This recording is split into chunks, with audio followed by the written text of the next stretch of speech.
नमस्कार, मैं हूं अनिल सिंघवी और आप सबका स्वागत है हमारी खास पेशकश आज़ादी के अमृत महोत्सव पर।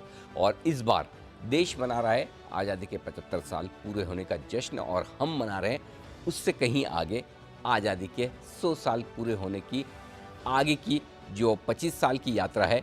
उसमें निवेशकों के लिए कहाँ मौके होंगे, देश की इकोनॉमी कहाँ होगी, बाजार कहाँ होंगे, देश किस जगह पर होगा, आप और हम किस तरह से अपने और सबके लिए वेल्थ बना सकते हैं, इस पर हमारी खास पेशकश है। और इसीलिए हमने इस थीम का नाम दिया है इंडिया एट 100। और इसके साथ ही जो मार्केट का हमारा डिस्कशन है उसका टाइटल भी यही है, बुल रन अहेड। जी हाँ, कुछ बेहतरीन समय आपके हमारे सबके लिए आने वाले 25 सालों के लिए।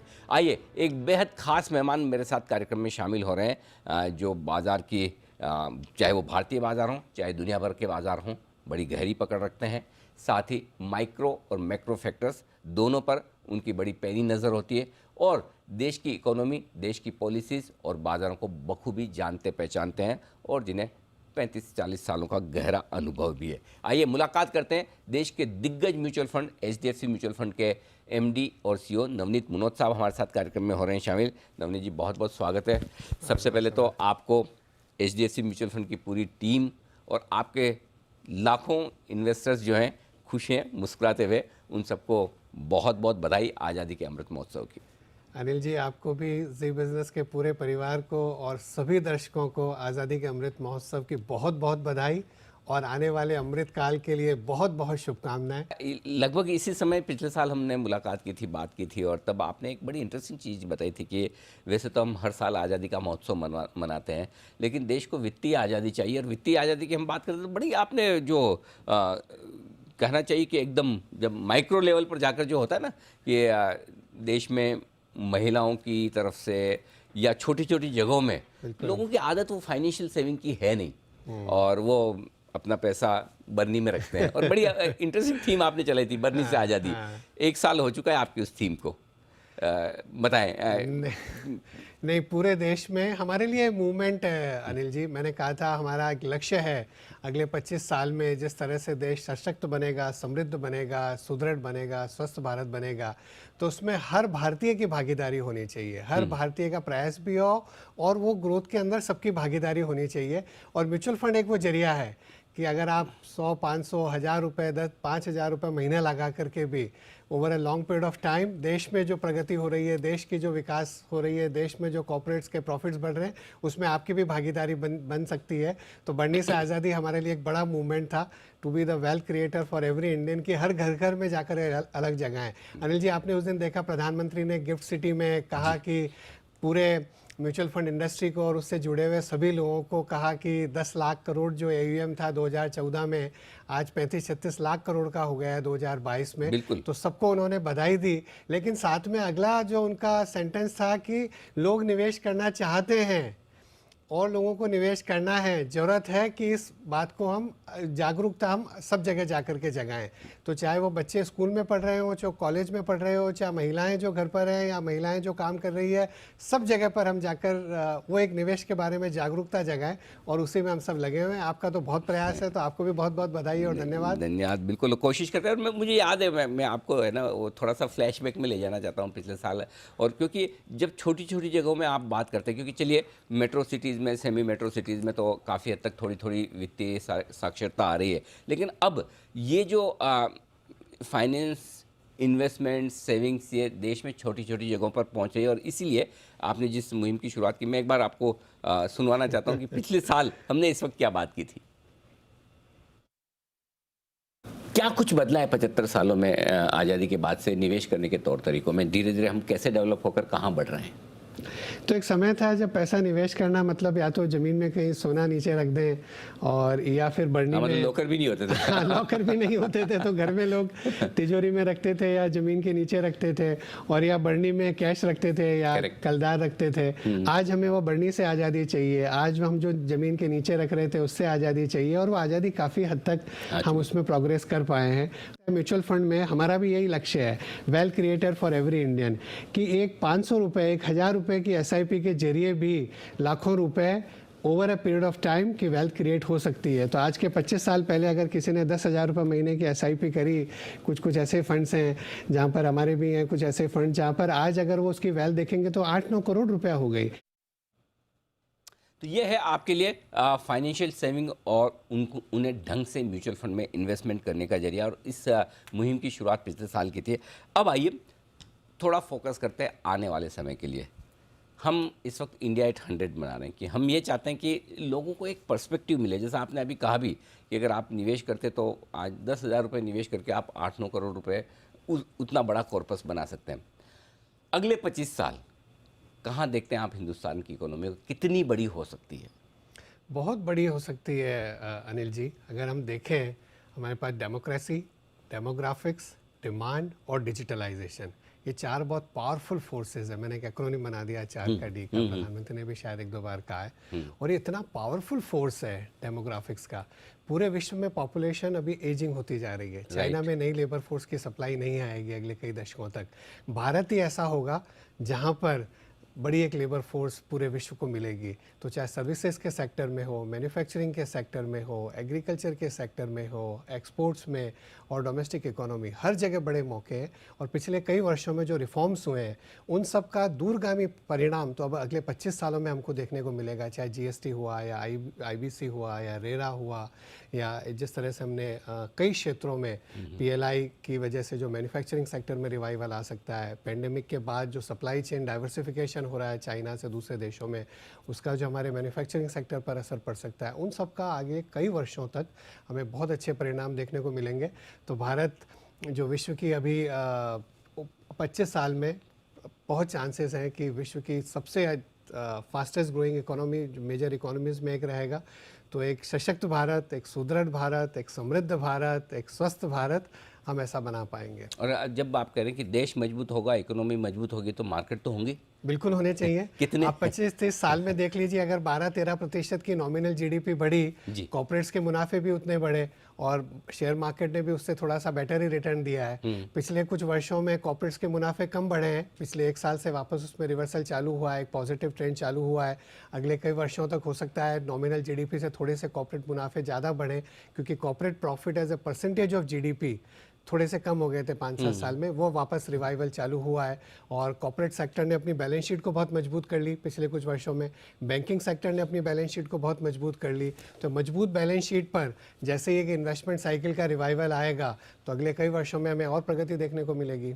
और आमतौर पर हम डेटा क्रंचिंग करें तो पता चला कि 7 से 8 साल आमतौर पर बाज़ार को दुगुना होने में इंडेक्स के लेवल पर, निफ्टी सेंसेक्स के लेवल पर लगता है। ये तब होता था जब हमारी इकोनॉमी इतनी मजबूत नहीं थी, ये तब होता था जब तक कि हमारे घरेलू निवेशक इतने ज़्यादा, इतने बड़े मात्रा में नहीं थे। तो अब तो ये उम्मीद करें कि 5-5 साल में भी डबल हो जाए। तो एक रूल ऑफ 72 अनिल जी आपको पता है कि अगर 12% पे कंपाउंड करें तो 6 साल में करीब दुगना हो जाता है। तो अगर 6-7% भी अगर रियल GDP ग्रोथ रहती है, या 5-4% इन्फ्लेशन जोड़ें तो 12-13% की अगर नॉमिनल GDP अगर हम माने, और अगले कई वर्षों में जो रिफॉर्म्स हुए हैं, और अगर पूरा भारतीय, मैंने अगर जो 4D बताए उसके 5 में अगर हम 5वां D जोड़ दें, डिटर्मिनेशन, अगर हर भारतीय डिटर्मिन्ड हो जाए, सबका प्रयास हो जाए, तो हम और ज़्यादा ग्रोथ भी कर सकते हैं। और उतने ही कॉर्पोरेट्स के अगर मुनाफे बढ़े तो वो बाजार में रिटर्न आना ही चाहिए। ये बात सही है। अगर 5-6 साल में दुगुना होना कोई बहुत बड़ी बात नहीं अच्छा, है। एक चीज और हुए हैं विश्व में कई देशों में, अगर आप इतिहास देखोगे तो ऐसा हुआ है। अच्छा, एक चीज जो हमेशा पहले मार्केट में लोगों को डर भी रहता था कि थोड़ा इम्बैलेंस्ड है कि भाई हम कम्प्लीटली फॉरेन इन्वेस्टर्स पर डिपेंडेंट हैं, लेकिन पिछले 2 सालों से जो बड़ा बदलाव आया है, चाहे कोविड की वजह से समझ लें, कुछ भी समझ लें, अब लोग इस तरफ आए हैं और इन्वेस्टर्स काफ़ी बड़े हैं। क्या लगता है आपको, क्या अगले 25 सालों में ये बड़ा गेम चेंजर होगा कि इंडिया, हमारे मार्केट हमारे निवेशकों के दम पर चलेंगे, न कि फॉरेन इन्वेस्टर्स के दम पर? सो ऐसा नहीं है कि हमें फॉरेन निवेश नहीं चाहिए, हमें चाहिए। और पूरे विश्व के लिए भी ये जरूरी है कि जहाँ पर ग्रोथ ज़्यादा हो तो पैसा वहीं आना है। बाकी देशों के तुलना में अगर ग्रोथ की पोटेंशियल हमारे यहाँ ज़्यादा है तो पूरे विश्व के निवेशक हमारे यहाँ भी निवेश करेंगे।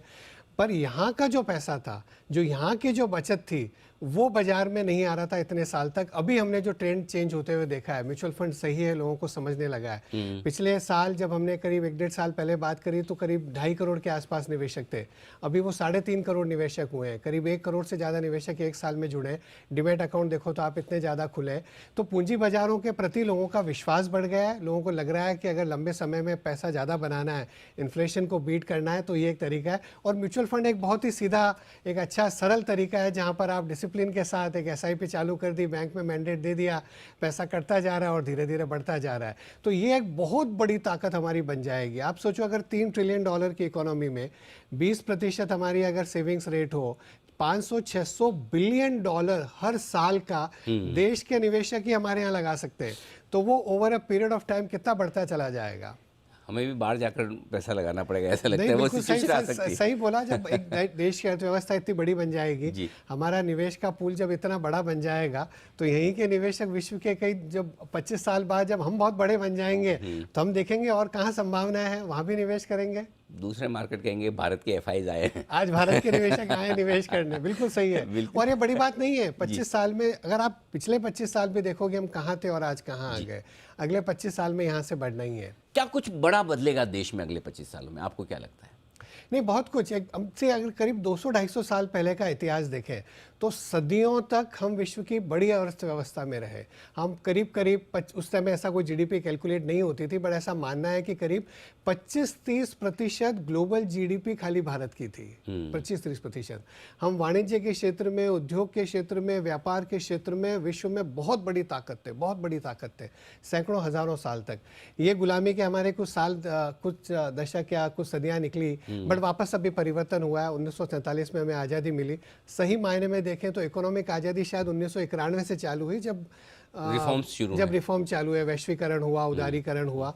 2014 में एक बड़ी चीज हुई है, वह जनधन योजना, आधार और मोबाइल फोन, वो जो एक जैम ट्रिनिटी बनी, उसकी वजह से 100 करोड़ भारतीय, 125 करोड़ भारतीय एक मेन स्ट्रीम फाइनेंस से जुड़ गए। और अभी अगर हम सोचें आगे जाकर के, तो एक जन निवेश, एक योजना नहीं कहूँगा, पर एक जन निवेश का जो एक मुहिम चालू हुई है, इसमें धीरे धीरे जब देश का पैसा हमारे यहाँ आएगा पूंजी बाजारों में, वहाँ से हम उद्योग और व्यापार में वो पैसा लगाएंगे। वो लोग जो ग्रोथ करेंगे, जॉब्स क्रिएट करेंगे, तो इनकम बढ़ेगी, वापस इनकम बढ़ेगी तो लोग और निवेश करेंगे तो और उद्योग और व्यापार बढ़ेंगे। तो ये एक वर्चुअस साइकिल हमारा बन सकता है।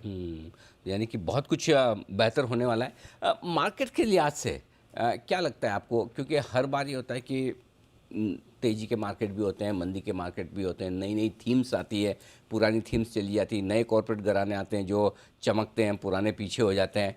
अगले 25 सालों में मार्केट में क्या थीम्स होंगी जो आपको लगता है कि काम करेंगी? भारत में भी हम $2000 पर कैपिटा जीडीपी है अनिल जी। हालांकि हमारी बड़ी अर्थव्यवस्था है, $3 ट्रिलियन की अर्थव्यवस्था है, पर वो 5 ट्रिलियन हो जाएगी, 7 हो जाएगी, 10 हो जाएगी। लेकिन पर कैपिटा जीडीपी देखें और इतनी बड़ी डेमोग्राफिक्स देखें, 125-150 करोड़ लोग अगर होंगे, तो $2000 से जब $3000 जाएंगे, $3000 से जब $4000 जाएंगे, तो कई सारी नई इंडस्ट्रीज बढ़ती चली जाएगी। जैसे हमारा ही अगर उदाहरण दें म्यूचुअल फंड इंडस्ट्री का, जैसे मैंने बताया कि 10 लाख करोड़ थे और 37 लाख करोड़ हो गए। आप 20 साल देखिए, 2002 में पूरी इंडस्ट्री का AUM 1 लाख करोड़ था, 2012 में 6 लाख करोड़ हो गया, आज 36 लाख करोड़ हो गया, 6 गुना, वापस 6 गुना। अब आप उसको गुना करते जाइए, अगले 10 साल में वापस 6 गुना नहीं होगा, उसके बाद वापस 6 गुना नहीं होगा, तो वो 36 गुना कितना बड़ा अमाउंट हो जाएगा। तो कितनी अपॉर्चुनिटीज है फाइनेंशियल सर्विसेज में या आपके क्षेत्र में, हर क्षेत्र में। आप सही फील्ड में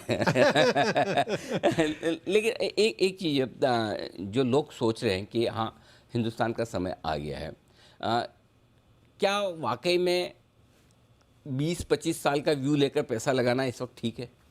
बिल्कुल लगाना चाहिए। जैसा आपने जो क्लिप दिखाया, हमने बताया कि पिछले 25 साल अगर इतने अच्छे हुए हैं, तो अब तो एक नया आत्मविश्वास है।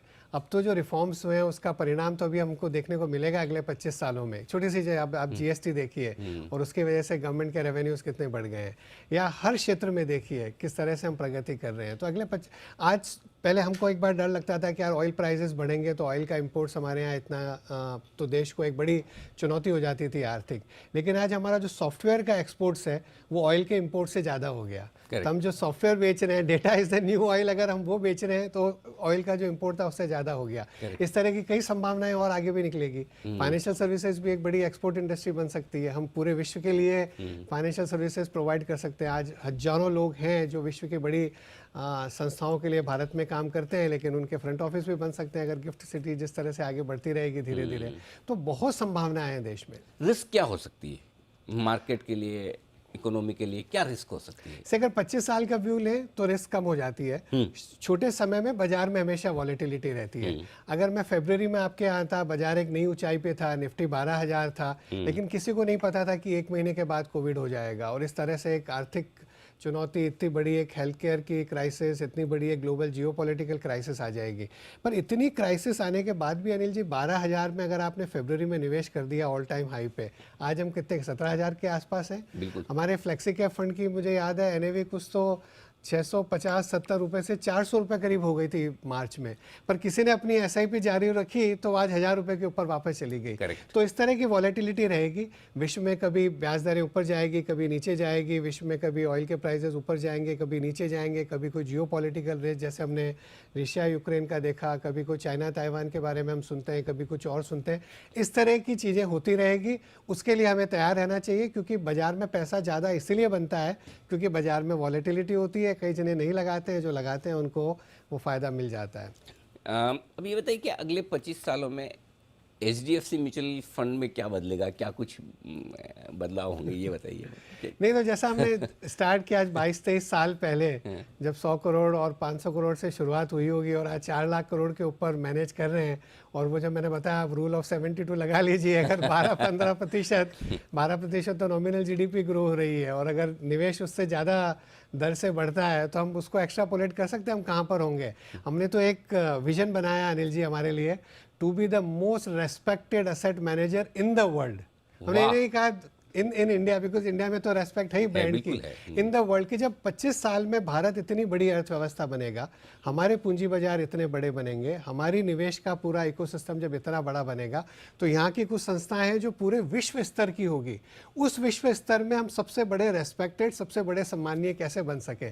तो अपना बेंचमार्किंग विश्व के सबसे बड़े जो सबसे सम्मानीय उनसे ही रखना चाहिए। कभी भी आशाएं छोटी नहीं रखनी चाहिए। नहीं, और ये मतलब ऐसा नहीं कि आउट ऑफ रीच वाली बात है, क्योंकि HDFC की जो ब्रांड है, पेरेंटेज है, जो इतने सालों की लेगेसी है, बहुत इज्जत के साथ नाम लिया जाता है। और फिर उसके ऊपर आपके फंड्स की परफॉर्मेंस और जो रेस्पेक्ट है, नहीं सब अनिल जी हम बात करते हैं कभी कई बार पीपल हैं, प्रोसेस है, फिलॉसफी है, प्रोसेस है, प्रेजेंस है, प्लेटफॉर्म है, बट सबसे बड़ा पी जो जरूरी होता है वो होता है पर्पस। अगर आपका पर्पस सही है लाइफ में तो सब कुछ अच्छा हो जाता है। आपका पर्पस रहता है कि निवेशकों का पैसा बनाना है, दिन आप उसी से चालू करते हैं, इसलिए वो मुस्कुराहट रहती है। तो हमारा भी पर्पस वही है, to be the wealth creator for every Indian, कि भारत की ग्रोथ में हर भारतीय को उसमें भागीदारी मिलनी चाहिए। वो SIP के जरिए हमको वो अलग जगाना है, तो वो अलग हम जगा रहे हैं। तो हमको लग रहा है अगर इतने अच्छे पर्पस से काम कर रहे हैं और इस पैशन से कर रहे हैं कि पूरे विश्व में सम्मानीय बनना है, तो अपने आप चीज़ें होती चली जाएगी। कोविड के बाद चाहे बाई चॉइस समझें या फिर बाई एक्सीडेंट, नए निवेशक बहुत आए हैं। और अब पहली बार ऐसा देखने को मिलता है कि यंगस्टर्स, जो यूथ है हमारा, 20 साल 25 साल के बच्चे हैं जो जमकर पैसा लगा रहे हैं और उन्हें समझ में आ रहा है कि ये मार्केट उनके लिए है। इक्विटी इन्वेस्टमेंट्स उनके लिए, जो 2 साल में ग्रोथ हुई है मार्केट की, नए निवेशकों की, उन्हें मतलब वो 25 साल बाद जब अपनी नेक्स्ट जनरेशन से बात करेंगे तो ऐसी क्या चीज़ उन्हें अभी करनी चाहिए जो वो 25 साल बाद अपनी नेक्स्ट जनरेशन को बताएंगे, देखो हमने 25 साल पहले ये किया था, अब तुम ये करो। नहीं, अगर आप इतिहास में देखें और आगे भी करें, आप अगर 25 साल के हो और आप 1,000 रुपया अभी लगाते हो और 12% पर अगर आपने उसको बढ़ा लिया है, तो जब आप 55 साल के होगे तो वो करीब कितना हो जाएगा, वो मेरे ख्याल में 50 लाख रुपए करीब हो जाएगा। 1,000 रुपये महीना और 10,000 रुपये महीना कमा लिया, आपको अच्छा जॉब मिला हुआ है आज, तो वो पैसा 4-5 करोड़ रुपए भी बन सकता है अगले 30-35 साल में, 7 करोड़ रुपए भी बन सकता है। तो वो एक स्टार्ट अर्ली, इन्वेस्ट रेगुलरली, वो एक डिसिप्लिन रहना चाहिए, वो डिसिप्लिन बहुत ज़्यादा जरूरी है। और स्पेशली और जब उसमें मार्केट धैर्य बहुत जरूरी है। तो हम एक ही बोलते हैं, wealth creation equal to sound investment plus time plus patience, STP याद रखो। एक Sound सही investments, time, सही निवेश, समय और संयम या धैर्य, ये 3 चीज अगर हो गई तो पैसे बन जाएंगे लंबे समय में। ज़्यादा कुछ करने की ज़रूरत ही नहीं पड़ेगी। ज्यादा करने की जरूरत नहीं है। लेकिन अब पैसा वो साबुन की तरह है, ज्यादा यूज करोगे तो गल जाएगा, तो उसको सही करके छोड़ दिया तो अपने आप धीरे धीरे बढ़ता रहेगा। एग्जाम्पल एकदम सही है। अच्छा, लोग ये जानना चाहते हैं आपसे, चूँकि आपने लंबे समय तक फंड मैनेजमेंट भी किया है, कौन सी थीम्स ऐसी हो सकती है अगले 25 साल में जो हिंदुस्तान में निवेशकों के लिहाज से बहुत बेहतर रहेगी?